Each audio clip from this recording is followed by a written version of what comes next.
Pernah nggak sih kita mikirin masa depan? 5 tahun lagi, 10 tahun lagi, kita bakal jadi apa ya? Tapi coba deh kita berhenti sejenak dan benar-benar sadar. Kalau masa depan itu sebenarnya lagi kita bangun detik ini juga. Nah, ini dia pertanyaan intinya. Apakah masa depan itu sesuatu yang kita tunggu aja sambil berharap yang terbaik? Atau sesuatu yang kita bentuk, kita pahat dengan tangan kita sendiri lewat apa yang kita kerjain hari ini? Coba kita lihat waktu dengan cara yang sedikit beda ya. Kemarin, itu ibarat perpustakaan. Isinya pelajaran buat kita. Besok, itu kanvas kosong, tempat kita menaruh harapan. Tapi hari ini itu amanah, sebuah kepercayaan yang dikasih ke kita untuk diisi dengan aksi yang nyata. Oke, ini dia gambaran besar apa yang bakal kita bahas bareng-bareng. Kita mulai dari dilema antara angan-angan sama aksi nyata. Terus, kita masuk ke inti pesannya. Kenapa hari ini tuh penting banget?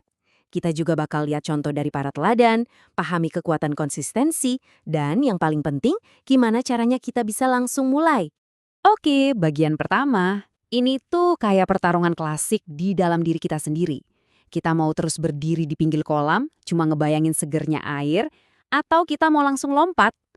Nah, inilah bedanya antara sekedar berangan-angan tentang masa depan dan benar-benar mulai membangunnya. Sekarang, kita masuk ke fondasinya. Gagasan kalau hari ini tuh kuncinya, itu sebenarnya bukan cuma kata-kata motivasi modern loh. Ini adalah hikmah kuno yang udah ada dari dulu yang ngingetin kita betapa dahsyatnya momen saat ini. Coba deh kita perhatiin kalimat ini, memperhatikan apa yang telah diperbuatnya untuk hari esok. Ini tuh kayak ajakan buat kita audit diri setiap hari. Setiap tindakan kita hari ini itu ibarat setoran atau malah tarikan dari rekening masa depan kita. Jadi investasinya bukan nanti tapi sekarang. Terus ada juga pesan yang kuat banget nih. 5 hal ini, masa muda, sehat, kaya, waktu luang, dan hidup itu sendiri itu adalah aset kita yang paling berharga dan gak bisa diisi ulang. Jadi, menunda buat memanfaatkannya itu sama aja kayak main judi dengan taruhan yang gede banget. Oke, teorinya udah dapat nih. Tapi gimana sih wujudnya dalam aksi nyata? Yuk kita lihat gimana para tokoh hebat dalam sejarah nggak cuma ngerti prinsip ini, tapi benar-benar ngejalaninnya. Coba bayangin deh situasinya. Pas perintah datang, Abu Bakar nggak bikin jadwal buat besok.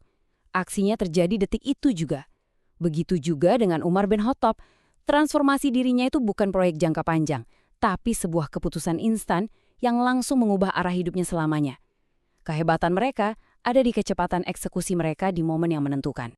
Dan prinsip ini tuh berlaku buat siapa aja, nggak cuma di zaman dulu. Lihat aja contoh modern dari B.J. Habibie. Garis waktu ini nunjukin dengan jelas banget. Tahap pertama, masa mudanya diisi dengan disiplin belajar yang luar biasa. Tahap kedua, prosesnya. Kebiasaan baik itu dia bangun hari demi hari, bukan instan. Hasilnya, kita semua tahu, beliau jadi ilmuwan hebat dan pemimpin bangsa. Masa depannya itu, ya, hasil dari tumpukan setiap hari ini yang dia manfaatkan habis-habisan. Tadi kita ngomongin keputusan-keputusan besar di momen penting. Sekarang, yuk kita bedah sesuatu yang sebenarnya jauh lebih dahsyat, yang bekerja diam-diam setiap hari. Kekuatan dari aksi-aksi kecil yang konsisten. Ini ide utamanya, masa depan itu bukan kayak dapat undian atau hadiah yang jatuh dari langit. Ia lebih mirip sebuah taman. Setiap hal baik yang kita lakukan hari ini tuh ibarat satu tetes air. Hari pertama mungkin gak kelihatan bedanya. Tapi tetes demi tetes, hari demi hari, taman itu bakal tumbuh subur. Itulah kekuatan dari efek gabungan. Dan ternyata prinsip universal ini juga diperkuat dalam sebuah hadis yang indah banget. Fokusnya bukan di seberapa besar atau seberapa heroik amalan kita, tapi seberapa sering. Satu langkah setiap hari itu bakal membawa kita jauh lebih jauh daripada satu lompatan besar yang cuma dilakukan setahun sekali.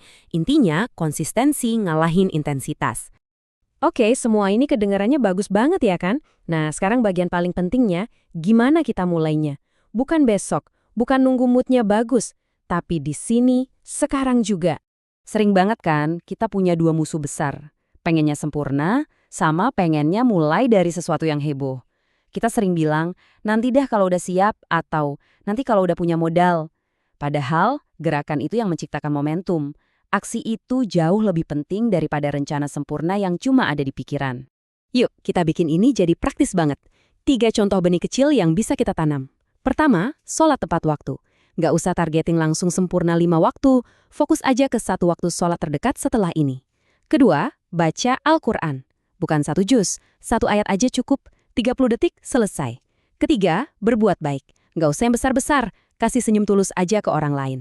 Kuncinya, mulai dari sesuatu yang rasanya konyol banget kalau sampai nggak kita lakuin. Dan di sinilah kita sampai ke kesimpulan yang bisa mengubah cara kita memandang segalanya.